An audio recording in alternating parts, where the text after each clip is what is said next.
हवा में ताजगी और बारिश की हल्की बूंदें थी। टुन्नू देखो ना, हर बार की तरह ये बारिश फिर से हमारा घोंसला बहा ले गई। हम कितनी मेहनत से तिनके जोड़ते हैं, लेकिन ऊपर वाला जैसे हर बार हमारी परीक्षा लेता है। हाँ टुनटुनी, और ऊपर से जंगल के वो लालची कालू कौवा और भुल्ला चील। हर बार जब हम कुछ अच्छा बनाते हैं, ये दोनों या तो छीन लेते हैं या तोड़ देते हैं। हमने क्या बिगाड़ा है किसी का टुन्नू? बस अपना छोटा सा घर, 2 दाने और थोड़ा चैन चाहते हैं।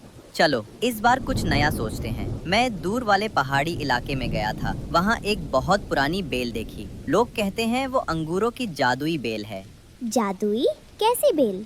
वो बेल जिसे सच्चे मन से सींचा जाए, वो एक दिन में हरे हरे अंगूरों से लद जाती है। और अगर कोई दंपत्ति सच्चे प्यार और मेहनत से उसके नीचे घर बनाए, तो बेल खुद उन्हें जादुई अंगूरों का घर दे देती है। क्या ऐसा सच में होता है? चलो टुन्नू, चलो वहीं चलते हैं, शायद हमारी किस्मत भी पलट जाए। दूसरे दिन वो दोनों पहाड़ी जंगल की ओर यात्रा करते हैं। रास्ते में बारिश, आंधी और भूख से लड़ते टुनटुनी और टुन्नू किसी तरह उस पहाड़ी बेल तक पहुंचते हैं। टुन्नू, क्या यही है वो बेल? कितनी घनी है, और देखो कुछ कुछ अंगूर झांक रहे हैं पत्तों के पीछे।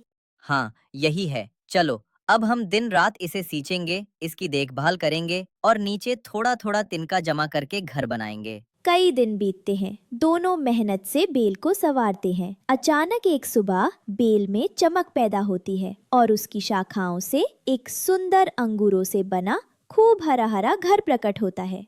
टुन्नू, ये देखो, हमारा सपना सच हो गया। ये अंगूरों का घर कितना सुंदर है, कितनी ठंडी हवा है, और ये दीवारें जैसे अंगूरों से बंधा हुआ स्वर्ग हो।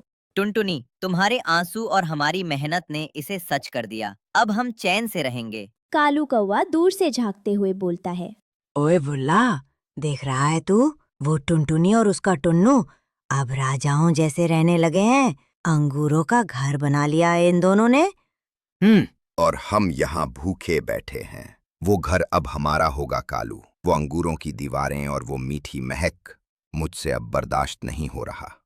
तो चलो योजना बनाते हैं। पहले रात को बेल काटेंगे, फिर जब बेल सूख जाएगी तो घर गिर जाएगा, फिर हम अंगूर उठाकर भाग जाएंगे।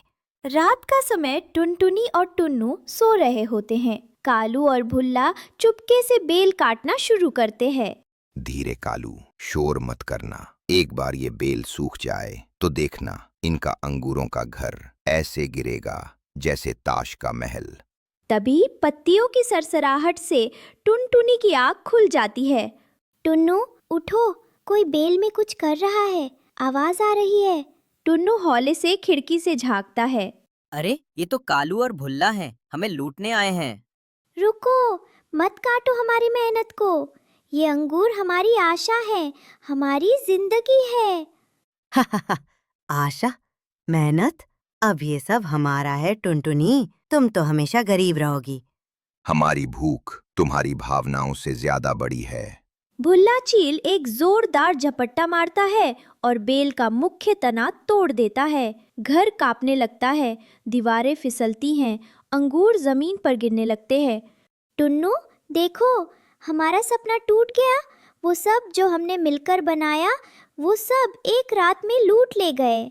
नहीं टुनटुनी, हमारी मेहनत तो अभी भी हमारे साथ है। याद है ना, तुम कहती थीं जब दिल सच्चा हो तो जादू दोबारा भी होता है।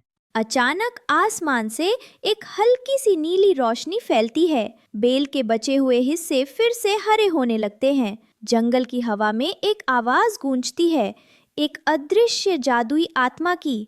जो सच्चे मन और मेहनत से जीवन जीते हैं, उनके सपने कभी खत्म नहीं होते। टुनटुनी और टुन्नू, उठो, फिर से बांधो अपनी उम्मीदें। मैं फिर से दूंगा तुम्हें वो घर।